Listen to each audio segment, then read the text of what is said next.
Verenga Mateo 24. 24. Verse ya 12. Verse ya 12. Yes. Inotiyo panapa.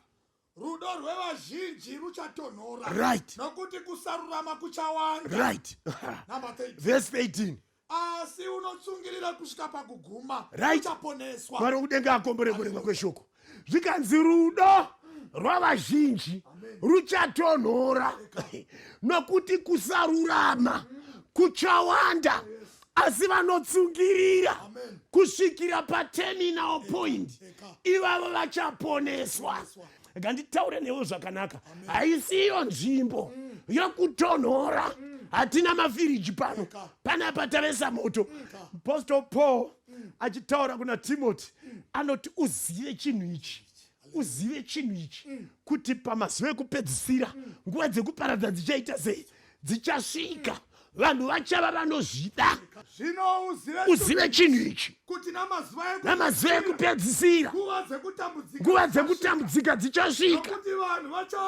Amire toda kupaita mbichana ngatitepe kukwesha semunhu ane mana.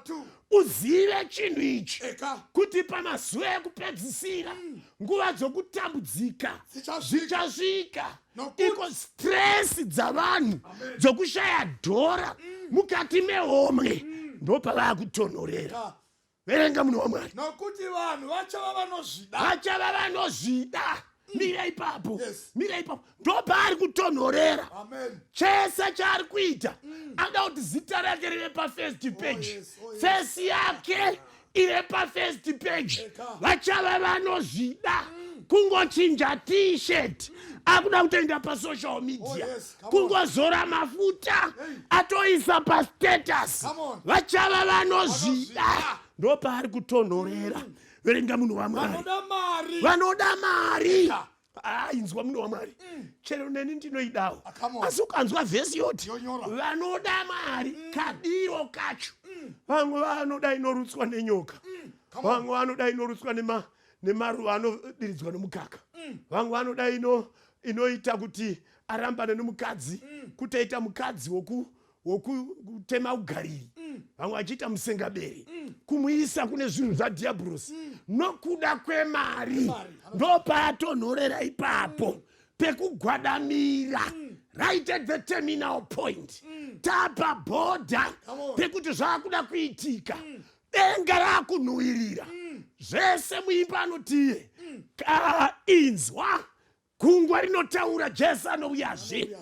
Chero miti namakomo zvinotaura Jesu anouyazve.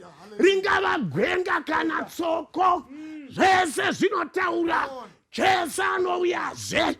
Asi patakatsika tatenderedzwa nevanotuka. Ndopagwadamira ipapo. Fototo. Havadi kuyanana. Havadi kuyanana. Andakazviona hakuna mira pastor. Hakuna nyaya isingagadziriki.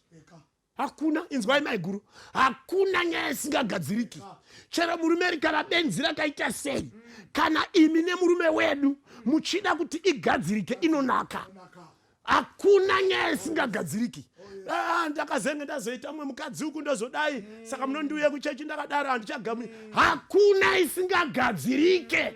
Vanoramba vanhu havadi kuyanana. Havadi kuyanana. Ziya pekumukira. Ungakundwe naSamson, wokundwa futi naRahabhi, woita waEsau akazoda udangwe nguva yapera. Usadaro munhu waMwari. Usadaro. Nguva inoyi know the resurrection point. Rudo rwako ngarurege kutonhora. Kutenda kwako ngakurege kutonhora. Kuda shoko raMwari ngakurege kutonhora.